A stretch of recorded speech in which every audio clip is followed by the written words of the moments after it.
Pilihan kita malam hari ini ada pertanyaan atau sudah mengantuk?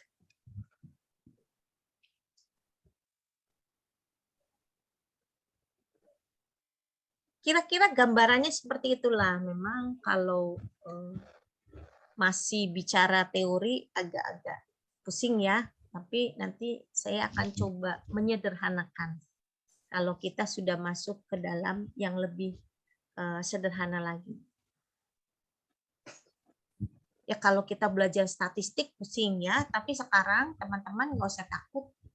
Kita ini ada teknologi ya, kita punya tools.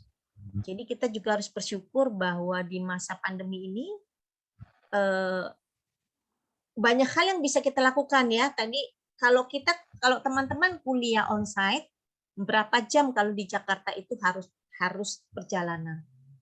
Itu 3 jam. Kalau saya ngajar dari Bogor ke Jakarta, saya buang waktu mungkin 4 jam perjalanan hanya untuk berangkat dan pulang. Betul? Sementara dengan teknologi seperti ini, saya bisa mengajar online, ya, sambil nengokin anak sedang ngapain. Kan?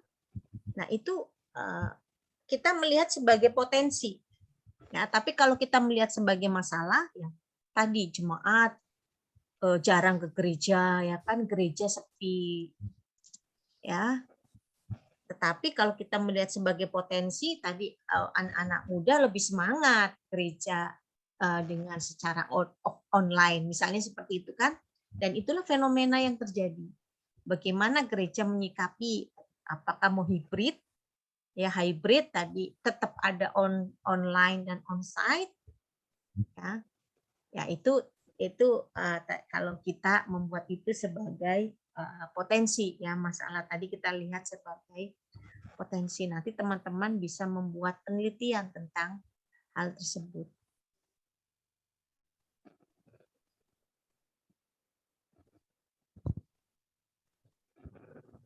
Mana Mbak Lastri? Gimana? Tadi sudah mulai menjawab ya? Mungkin pokok bahasannya itu bahannya ini nanti boleh dikirimkan Bu. Jadi boleh kita secara detail untuk pelajari. Nanti kalau ada informasi yang kurang jelas pun mungkin di pertemuan berikutnya bisa lebih dalam untuk dipertanyakan. Oke, siap. Nanti saya share di grup ya. Sama RPS-nya tadi saya perbaiki sedikit. Namanya Bu, tadi kan ada bagan-bagan itu ya, kayak ada tujuannya, ada suruh, yang saya ingat ada tujuannya, ada tanya jawab gitu kan tadi, memberikan apa itu angkat-angkat itu ya, angkat-angkat kepada orang-orang lain gitu. Itu buat kualitatif aja atau buat dua-duanya, kuantitatif atau kualitas dengan jumlah, kuantitatif dengan kualitatif ya. Bisa, dua-duanya bisa. Oh gitu. Jadi aku mungkin karena aku belum terlalu paham kali ya, mungkin karena masih teori jadi aku belum tangkap banget. Nah, jadi aku baru ya lebih paham di kualitatif sih tadi. Nah kalau tadi aku nangkapnya kuantitatif itu kayak saya skripsi dulu dalam hati saya gitu. Kenapa? Tapi nggak juga sih ya. Karena aku waktu skripsi saya bukan penelitian, saya hanya menggunakan hanya membaca buku dari berbagai sumber itu yang saya lakukan. Berarti itu beda. Ya. Tadi kalau kuantitatif kita sebenarnya hanya menjawab, membuktikan ya hipotesis kita. Kalau kualitatif kita mengeksplorasi. Ya, kalau kita tadi mencari loyalitas jemaat terhadap kepemimpinan gembala misalnya secara kuantitatif, ya maka kita misalnya kita membuat angket, kita sebar ke jemaat, berapa misalnya angketnya misalnya 100 orang, kemudian jemaat menjawab ya apa poin-poin yang ditanyakan berhubungan dengan loyalitas, kemudian poin-poin yang berhubungan dengan kepemimpinan gembala. Hasilnya nanti kita kita proses ya di alat tools ya, tools statistik kita misalnya bisa pakai SPSS seperti itu. Kemudian ketemu lah dari sini ketemu hipotesis kita menjawab atau tidak, apakah ada pengaruh loyalitas jemaat terhadap kepemimpinan gembala. Ternyata jawabannya misalnya tidak ada pengaruh atau ada pengaruh seperti itu. Itu kuantitatif. Kuantitatif. Tetapi kalau kualitatif kita mengeksplorasi. Iya, mengeksplorasi apa sih yang sudah dilakukan ya oleh para gembala dan apakah bagaimana loyalitas jemaat. Bahkan itu kita harus mencari tahu misalnya bahwa loyalitas jemaat di sini ini terdiri dari jemaat yang pekerjaannya misalnya tadi ya rumahnya di bawah jembatan karena kita gereja-gereja yang melayani daerah-daerah marginal. Pasti akan berbeda loyalitasnya dengan misalnya jemaat-jemaat yang lebih mapan. Ya kan? Nah, kita mengeksplorasi seperti itu. Bahkan pada penelitian bisa saja kemudian peneliti tinggal bersama dengan jemaat yang rumahnya di bawah kolong jembatan itu ya supaya dia bisa ngalami ya. Bisa ngalami misalnya hidup sebulan itu seperti apa, kehidupan mereka bagaimana bergereja mereka, bagaimana pertumbuhan iman jemaat di saat seperti itu. Eksplorasinya karena ini kan kualitatif itu seni. Jadi pada saat Ibu Lastri meneliti, pasti sudut pandangnya akan berbeda dengan Pak Adit. Ya kan? Nah, Ibu Lastri kan dari orang asuransi akan melihat bagaimana kesehatan misalnya, penekanannya pada bagaimana mereka bisa hidup sehat ya gitu. Kalau mereka sakit-sakitan kan nggak bisa ke gereja, mereka sakit-sakitan mereka nggak bisa bekerja, akan berbeda gitu. Apakah pada saat itu mereka sakit-sakitan iman mereka itu tumbuh ya? Apakah mereka percaya penuh gitu ya kepada Tuhan Yesus pada saat seperti itu, pada saat ekonomi sulit, atau justru jemaat yang kekayaannya yang kaya-kaya justru mungkin imannya lebih tipis ya, imannya lebih tipis daripada mereka yang hidupnya pas-pasan ya, karena kan mereka punya uang. Kalau mereka sakit, yang mereka lakukan pasti ke dokter duluan. Tapi kalau orang miskin sakit, berdoa duluan ya, berdoa dulu baru gimana caranya puskesmas, gimana caranya BPJS bisa bekerja untuk mereka gitu ya. Tapi kalau jemaat yang kaya pasti yang dipikir bukan Tuhan kan, bukan berdoa dulu kepada Tuhan, tapi langsung dia ke dokter, bahkan mungkin langsung ke Singapura. Nah, ini cara kita untuk meneliti persoalan-persoalan di jemaat ini kan beda tadi sudut pandangnya. Nah, secara kualitatif kita harus tadi ya mengeksplorasi, eksplorasi dia banyak caranya. Nanti kita akan belajar antara metode kualitatif dan kuantitatif. Tapi kalau saran saya, kalau mau cepat bikin kuantitatif. Itu gampang. Ya, pokoknya tadi kita ambil teori, tadi misalnya pengaruh antara loyalitas jemaat terhadap pemimpinan gembala itu ya, atau kita bikin satu variabel lagi, pertumbuhan loyalitas sama pertumbuhan iman jemaat misalnya, kan dua variabel misalnya. Atau kita tambah satu variabel terhadap kepemimpinan gembala. Udah, kita bikin kuesioner. Yang penting tadi tools instrumen kita ini harus valid ya. Kita juga samplingnya benar, kemudian jawabannya sesuai gitu ya. Kita tinggal masukin tools ya, terbukti bahwa loyalitas jemaat berpengaruh terhadap kepemimpinan gembala, bahwa pertumbuhan iman jemaat berpengaruh terhadap kepemimpinan gembala, bahwa loyalitas jemaat dan pertumbuhan iman jemaat berpengaruh bersama-sama terhadap kepemimpinan gembala. Cuman itu udah di gereja A, udah selesai. Itu cepat.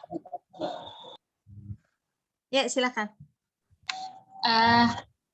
Berarti yang saya tangkap dari Ibu ya, kalau untuk teologi kan biasanya yang saya lihat kan dia biasanya mengeksegesa ayat ya Bu ya. Jadi mereka itu mengeksplor ayat itu bagaimana gitu ya. Nah kalau saya dulu kan Bu di Expak itu kan saya kuantitatif ya Bu, karena kan ibaratnya lebih gampang ya Bu, karena kan dia lebih ke angket, wawancara, dan tidak menggunakan yang namanya SPSS gitu ya Bu, ataupun yang namanya perhitungan data gitu. Jadi kita langsung wawancara ke orang yang orang yang memang berperan dalam skripsi kita ini, yang memang kita butuhkan informasi dari orang tersebut gitu, yang terlibat dalam penelitian ini. Berarti kayak yang saya tangkap dari yang Ibu sampaikan itu, berarti saya juga bisa Bu taruh judul saya yang di S1 ini saya buat jadi S2, karena kan S1 itu kan dia skripsi itu mengenai fenomena ya Bu. Kalau undah S2 itu kan dia lebih mengembangkan ya Bu, explore ya. Berarti Boleh. Saya bisa dieksplorasi lebih dalam lagi ya. Boleh kalau mau eksplorasi lebih dalam. Dan itu bisa kuantitatif ataupun kualitatif, itu tergantung bisa, ya.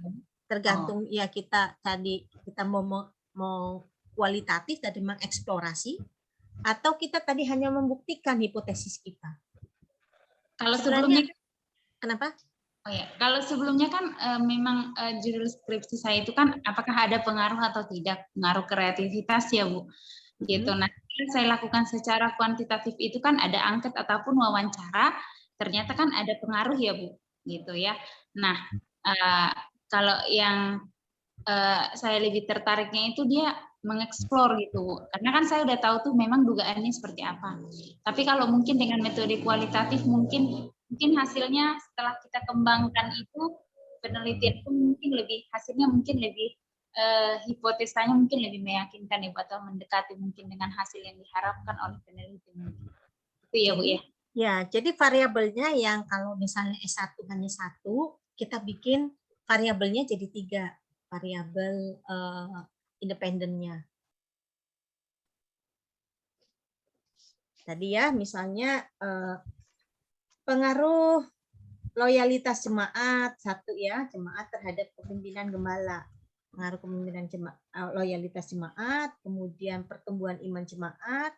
1 lagi misalnya pertemuan ibadah yang dilakukan oleh jemaat. Ini kan sudah 3 ya. 3 variabel ya terhadap kepemimpinan gembala. Kalau S1 kan kita 1 atau 2. Ya, ini kita bisa bikin 3. Nanti setelah itu kita tambah dengan wawancara-wawancara untuk kita melihat kira-kira apa sih yang dilakukan oleh gembala ya pada saat hasilnya seperti ini. Oh, saya akan melakukan ini berarti ternyata misalnya nilainya rendah. Oh, berarti gembala yang sekarang agak kurang disukai misalnya ya, kesimpulannya nilainya rendah misalnya seperti itu. Kemudian apa yang dilakukan oleh gereja, apa yang dilakukan oleh gembala ini supaya tadi kepemimpinannya itu diakui oleh jemaat. Banyak nanti kita akan belajar bagaimana kita bypass dengan jurnal ya. Nanti di next pertemuan kita coba bypass. Jadi teman-teman nggak usah takut karena sekarang ini masanya zamannya teknologi, semua bisa kita lakukan dengan jari kita ini ya. Kalau di masa dulu mungkin teman-teman S1 itu kalau mau bikin tesis itu harus ke perpustakaan dan ini ya. Nah ini kalau ini perpustakaan saya ini ada ribuan ini. Kita harus mencari buku itu kan berebut ya. Betul nggak? Kalau sekarang mencari buku, kemudian kita mencari skripsi, itu pusing ya, karena kita harus betul-betul secara fisik. Sekarang enggak. Kita dibantu yang namanya teknologi. Nanti kita belajar bagaimana teman-teman bisa mengakses jurnal, ya. Kemudian mencari kira-kira apa sih idenya. Ide kan banyak sekali ya. Jadi Lastri sudah dapatkan. Ide itu banyak sekali di internet. Nanti kita lihat ya. teman-teman semakin banyak membaca jurnal, ya semakin teman-teman bingung, berarti mulai teman-teman menemukan titik cerah. Ya, kalau kita belum bingung, berarti kita belum menemukan apa-apa. Benar ya? Ya, ketika kita mau ke STT Karios, biasanya kan kita dibingungkan dulu ya, lewat sini, lewat sana, oh kok ribet ya, gitu kan. Nah, dari situ kita baru tahu, oh ternyata yang paling mudah ini kita lewat sini, yang sulit itu kita lewat sini. Kita setelah bingung, baru kita mendapatkan pencerahan. Kalau kita belum bingung, belum belajar. Ya, belum bingung, belum pusing, kita belum belajar karena berarti tidak ada yang masuk ke otak kita. Kalau sekarang teman-teman belajar metodologi bingung, pusing, berarti sudah mulai masuk. Tetapi kalau nggak bingung, nggak pusing, saya pikir tidur itu ya atau ngopi.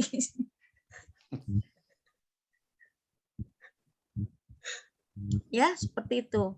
Nanti saya akan kasih bypass gimana teman-teman mencari ide. Nggak usah pusing, nggak usah. Zaman sekarang pokoknya gampang banget ya. Saya dulu berpikir pas S2 itu umur 40, aduh gimana ya.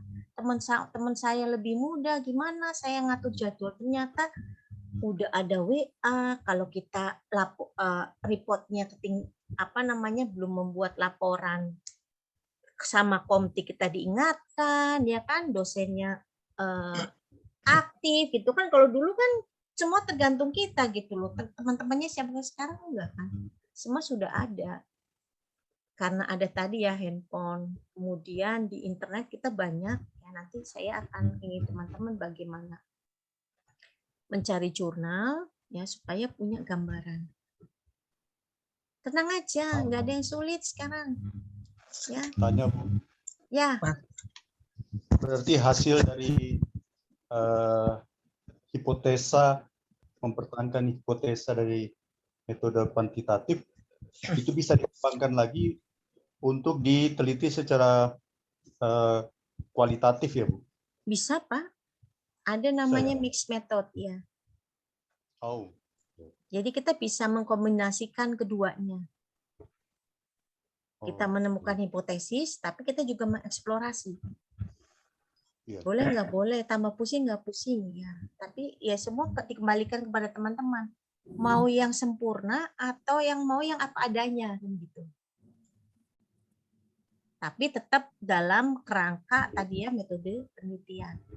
Jangan cuma cerita doang gitu ya. Jangankan teman-teman ya, saya aja kemarin baca jurnalnya dokter, saya udah mau ketawa, ini apa sih maksudnya? Ini apa gitu.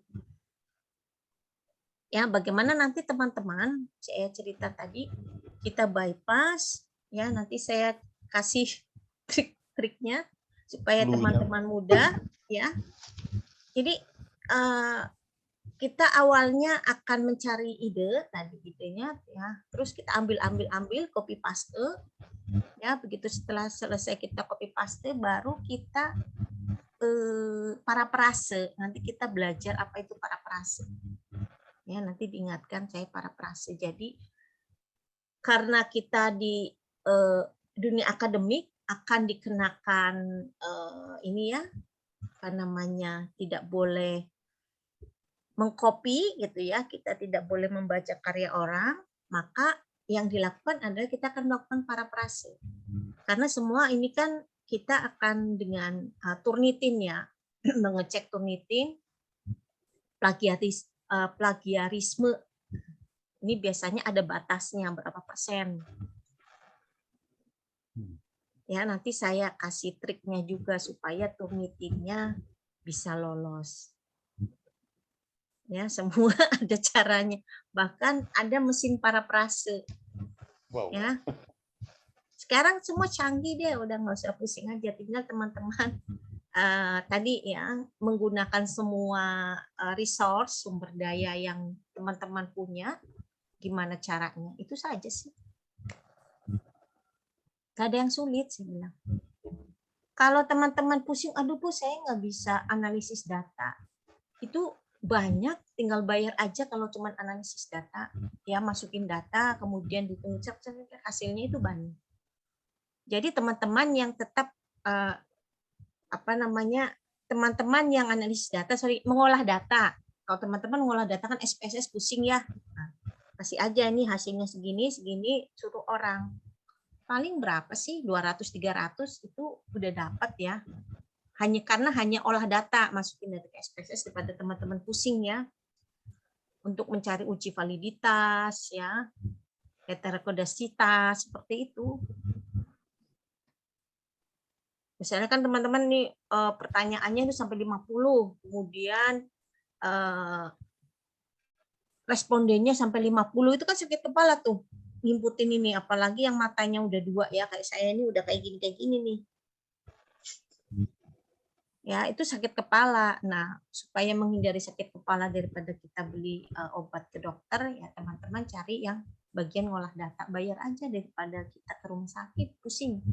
Itu olah data ya, tapi setelah datanya ketemu teman-teman menganalisis. Itu analisisnya tetap harus sendiri, olah datanya boleh orang lain. Bu mau pakai metode SEM boleh, Bu mau pakai metode apa ya boleh. Ya nanti diobrolkan dengan pembimbingnya nanti ya. Rata-rata kalau udah kuantitatif mah dosen mah. Tapi kalau kualitatif mah bisa teman-teman bisa dibongkarin semua. Makanya saya menghindari kualitatif. Ya, udah biasanya lebih banyak ya dibongkar-bongkar, enak kuantitatif kita pusing olah datanya, hanya pusing di olahan data, udah ketemu analisis datanya udah cuma itu. Ya, terbukti ya, hipotesis diterima bahwa loyalitas jemaat berpengaruh terhadap kepemimpinan jemaat. Bahwa tadi pertumbuhan iman jemaat berpengaruh terhadap kepemimpinan gembala, bahwa tadi loyalitas dan pertumbuhan iman jemaat berpengaruh bersama-sama. Udah. Dari mana? Dari angka statistik yang muncul. Angka statistik kan dari mana? Sudah ada aturannya. Kalau nilainya 0, sekian berpengaruh. Nilainya sekian signifikan, udah gitu doang. Itu ada patokannya, jadi ada pakemnya. Jadi statistik itu kan udah ada aturannya. Nanti kok tahu ya nilainya tiba-tiba 0,00 sekian. Itu berpengaruh, tidak berpengaruh, sedang, pengaruhnya kuat, lemah gitu doang. Dan itu kan ada grade-grade-nya.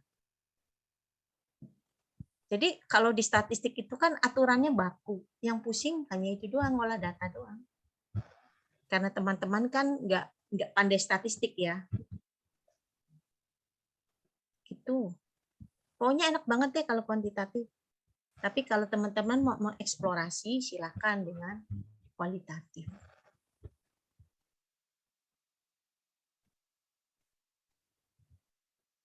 Yang pusing itu biasanya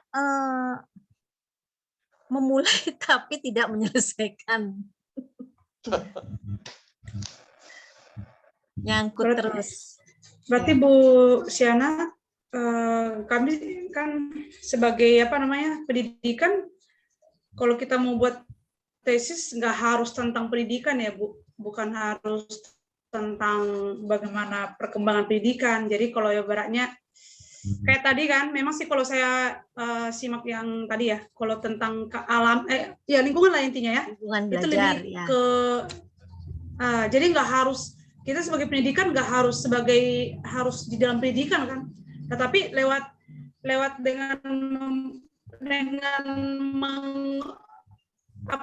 meneliti tentang lingkungan, kita juga bisa ya, sebagai jurusan pendidikan maksudnya. Iya. Jadi tidak harus pendidikan, bisa kan? Bisa.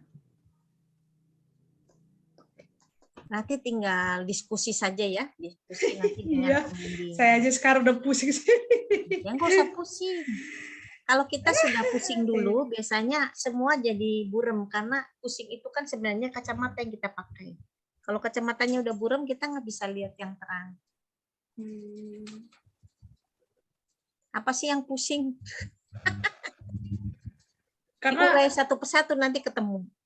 Ya, mungkin juga sih itu kali Bu ya, karena tidak ada pelaksanaan dulu nih, gitu kan. Ya kita sih, kami sebagai guru kan ya belum ada melakukan penelitian. Penelitiannya adalah hanya sekedar oh ini anak ini nilainya begini jelek nih gitu kan, itu doang.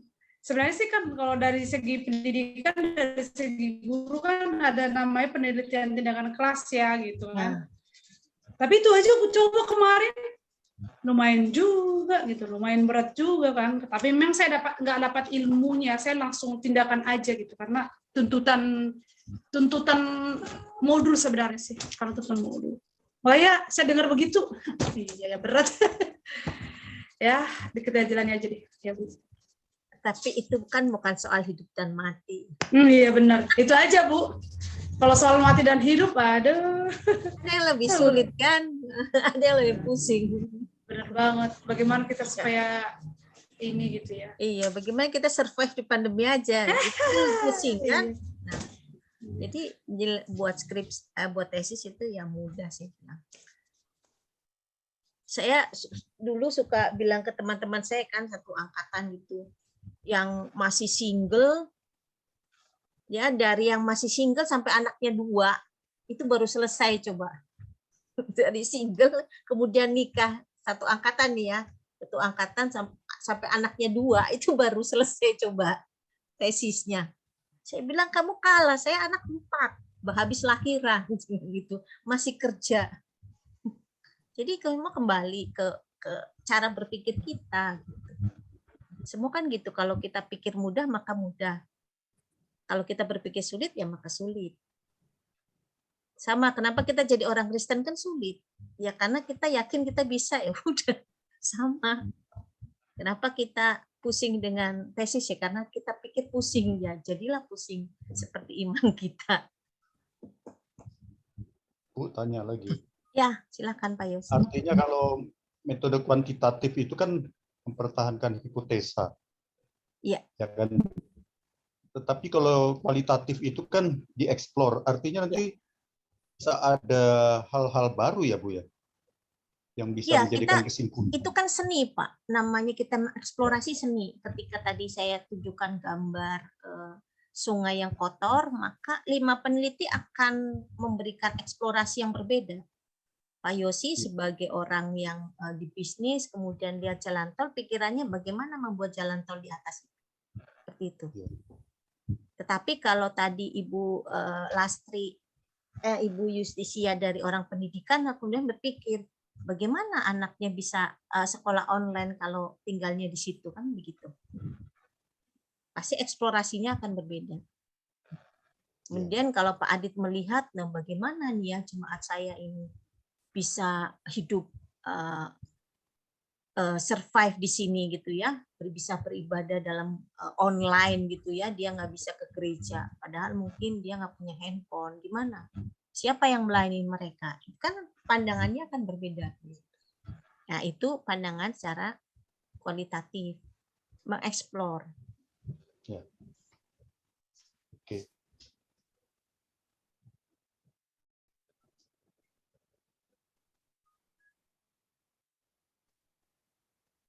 Ada lagi? Saya Bu, terima kasih. Ya, silakan Pak Sahab. Ya, terima kasih Bu atas motivasinya, memang harus seperti itu. Tapi saya pribadi kan artinya juga sudah gak IT. Nah, mungkin saya bisa dikasih pengalaman Bu bagaimana trik-trik dalam menghadapi sidang.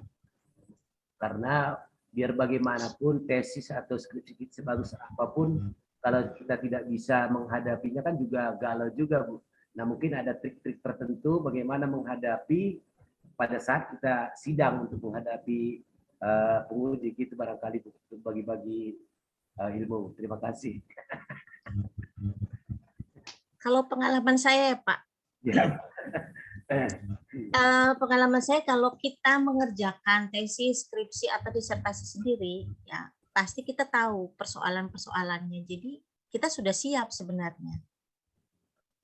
Karena kan kita tahu ya masalahnya yang dihadapi apa, kesulitannya apa ya. Kalau sidang tesis, skripsi, sidang tesis itu kan membongkar penelitian kita. Ya, cuman kan ada dosen yang pertanyaannya suka bikin grogi, ada yang serius untuk bertanya mengenai penelitian gitu kan. Waktu saya S2 penelitian saya tentang pengaruh paket kebijakan Jokowi terhadap pasar saham di Indonesia. Jadi saya buat dengan metode studi kasus gitu ya. Saya buat sekitar hampir setengah tahun lah, hampir setengah tahun gitu ya, termasuk lama gitu ya. Karena saya sudah pusing pada saat analisis ya. Jadi ketika sidang malah lebih santai karena kan sidang itu paling setengah jam, 1 jam ya. Kalau kita sudah mempersiapkan diri, ya apa sih yang ditanya sampai penguji saya cuman gini, saya bingung mau nanya apa ke ibu gitu.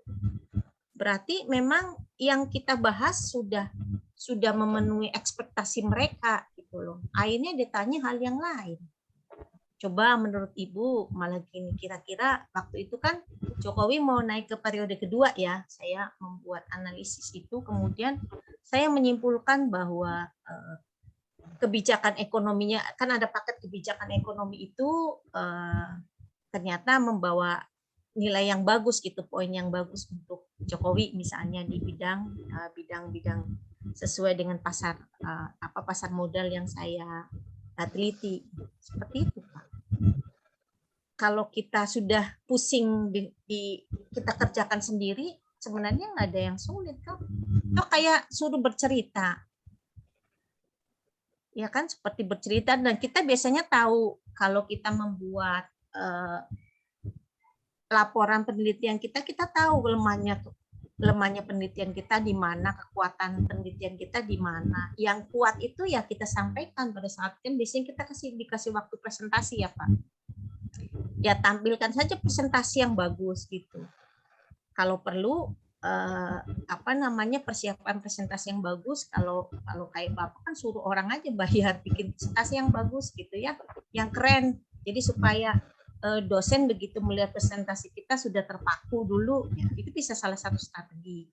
Apalagi Bapak orang bisnis gitu kan, tahu bagaimana kita mencuri perhatian di 1-2 menit pertama itu kan penting.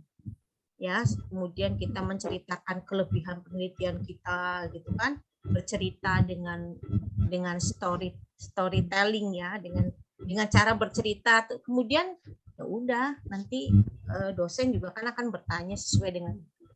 Kalau pertanyaannya mengenai hal-hal yang sifatnya teoritis ya buka aja di situ, karena kita tidak semua harus kuasai.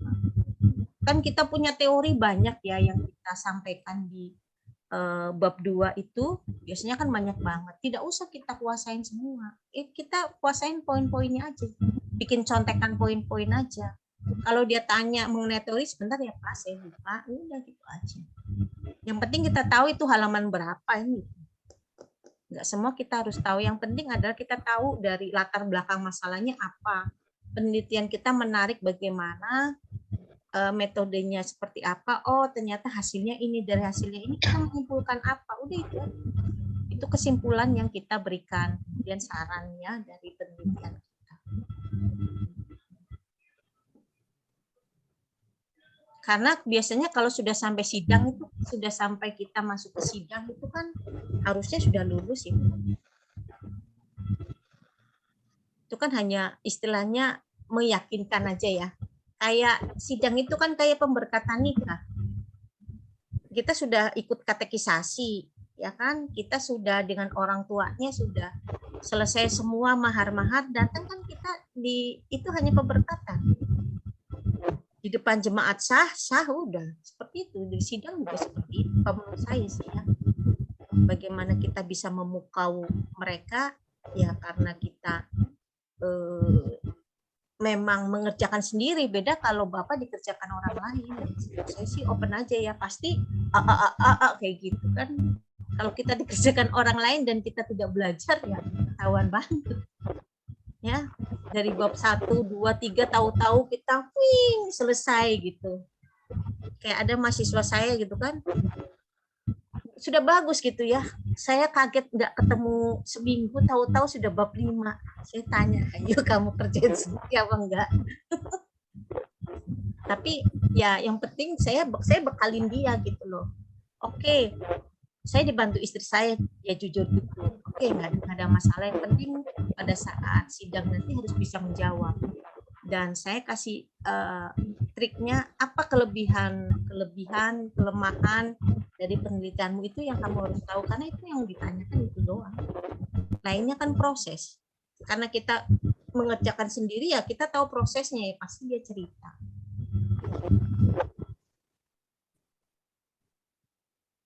Kalau dulu pas kemarin itu pas saya sidang tesis, teman-teman pada grogi, saya mah santai.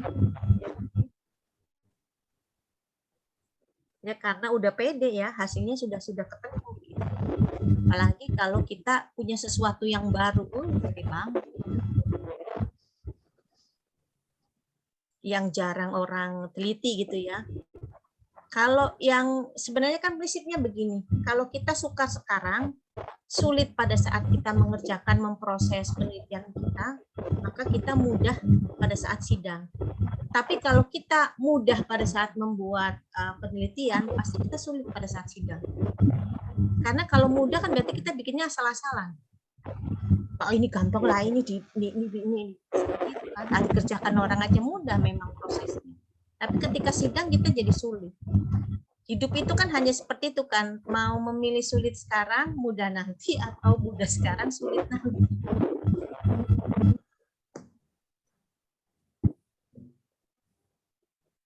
Teman-teman sudah saya sarankan sudah mulai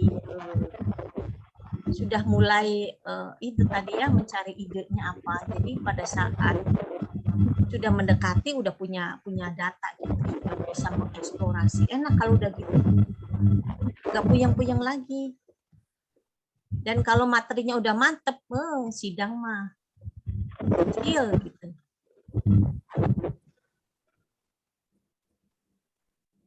Ya itu tadi penelitian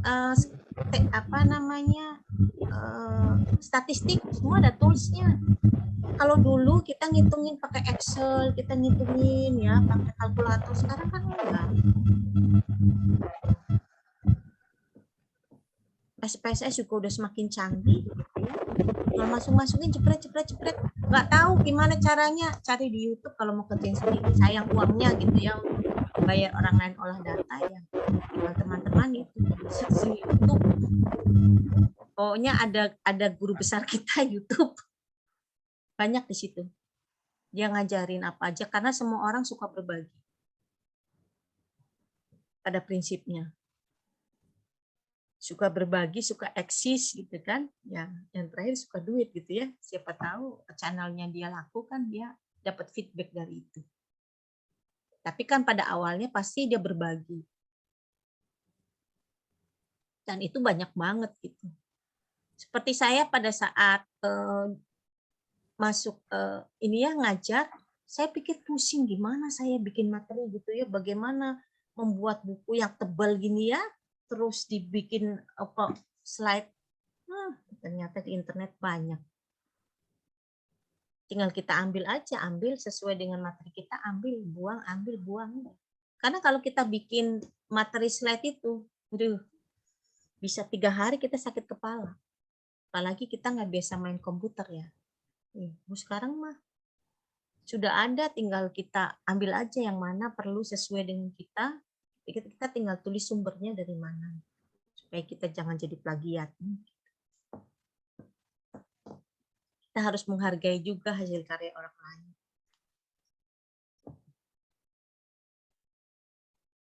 Ada pertanyaan lagi? Senang saya nih, kayaknya seru. Oke, makasih Bu motivasinya. Ya, santai aja Pak Sahar. Yang uji juga sungkan Pak, kalau yang ini yang yang diuji orang tua kan, ya dari pertama Bapak langsung bilang hati-hati ya gitu.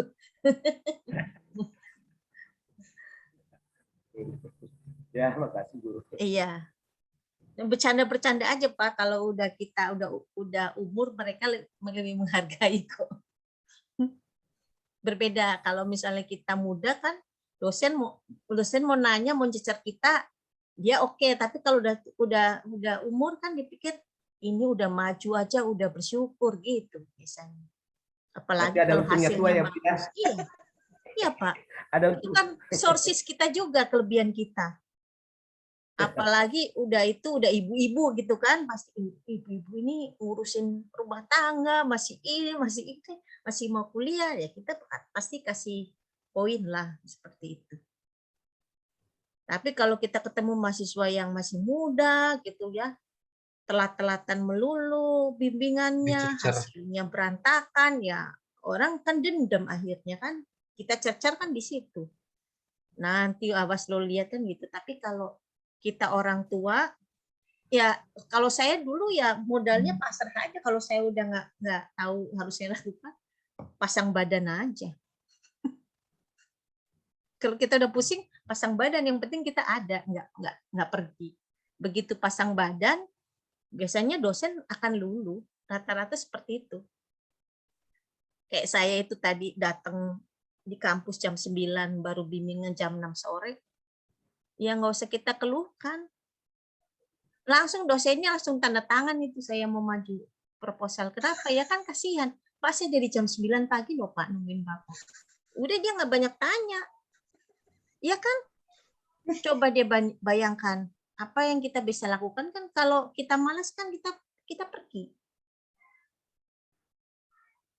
Seperti itu. Ya dosen juga kan manusia juga, ada kemanusiaannya lah. Yang jelas kalau kita baik pasti ya kita dapat rezeki anak soleh. Kalau saya sih percaya itu. Semua kita dimudahkan kalau kita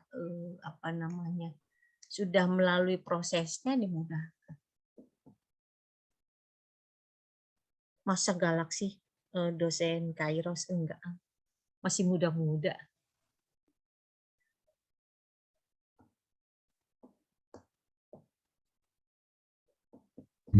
Satu hal lagi Bu. Ya, mau nanya Bu. Ya, Pak Yos. Masa untuk yang proposal itu berapa lama Bu? Masukin proposal nanti lihat di ini ya Pak, aturan di Kairos, karena kan Kairos baru ya untuk pengajuan proposal. Kalau Ibu dulu berapa lama? Kalau saya ngajuin proposal biasanya di semester terakhir ya. Saya sih waktu ngajuin di proposal di semester 3 gitu ya. Semester 3 ngajuin, yang ngerjain di semester 4.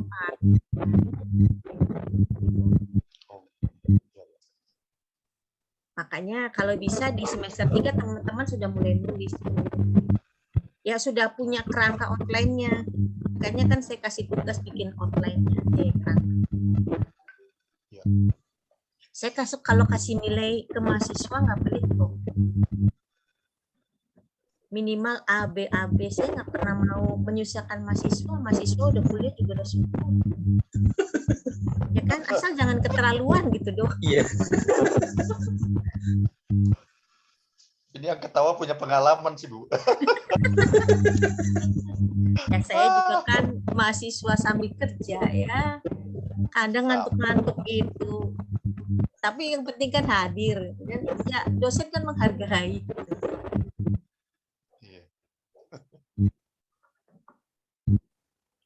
Ya kan beda kan ya Bu Justisia ya kalau sama ini ya siswa ya. Kalau siswa ya kita harus disiplin. Kalau sama mahasiswa ya yang udah umur-umur masa ya kita hidup udah susah jangan dibikin susah kan gitu. Kita kan teman diskusi. Saya duluan tahu menangnya kan itu duluan tahu.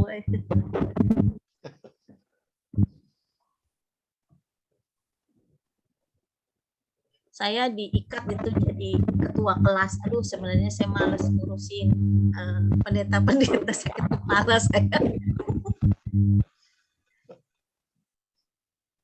Tapi teman-teman di angkatan itu makanya kan Pak John kalau manggil saya bertemu yang ketua saya suka sebenarnya ketua angkatan. Hampir 50 lah kadang ngurusin orang itu. Ya gitulah. Tapi justru dari ya itu tadi yang sulit itu ya kita punya banyak privilege. Ya. Ya, jadi kan orang kenal kemampuan saya misalnya dalam memimpin. Jadi ayo Bu join di Kairos ya karena saya jadi ketua kelas. Ya privilege-nya seperti itu. Ya. Pusingnya apa ya tadi ngaturin bapak-bapak gembala ini kan banyak ininya, banyak Kan- permisifnya. Lebih gampang Memang. gembala daripada dunia. Iya. Lebih mudah ngatur orang sekuler daripada ngatur Pendeta. pendeta dan ketua sinode. Kan Ya, kita betul. pikir kalau sudah jadi bapak gembala, ketua sinode itu kan lebih mudah harusnya ya. Tingkat Ternyata. keimanannya. Ternyata. Ternyata lebih mudah ngatur ini. Yang orang sekuler kan kita ngomong kasar kan mereka aja kan, kalau dengan bapak gembala nggak bisa kita kesel-kesel kita tunjukkan kan. Ya, sekuler jauh lebih mudah. Iya. Kadang yang jadi itu kadang kita pikir kenapa ya gitu kan, harusnya kan tingkat kedewasaan emosional sosial itu kan harusnya lebih tinggi.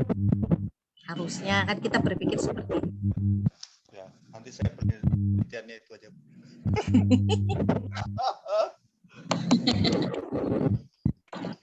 Karena saya pikir ini hamba Tuhan atau hamba yang lain ini atau bos Tuhan. Jawab tuh Pak Adit. Ya kan harusnya namanya hamba Tuhan harus mudah diatur. Harusnya sudah lebih gampang. Ya harus lebih gampang. Iya. Benar. Ya berarti tadi ada kecerdasan emosional, ada kecerdasan sosial yang hanya ditunjukkan mungkin pada saat berjemaat. Kan kita tidak tahu ya. Kalau udah di sekolah seperti kampus itu kan mungkin entah dia pakai topeng atau enggak kan kita nggak tahu ya, who knows ya. Nah, sekedar ini aja sih.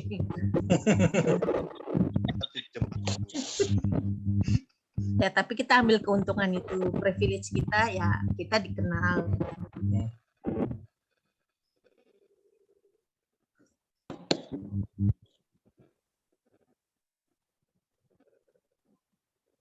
Ada mau ngobrol lagi?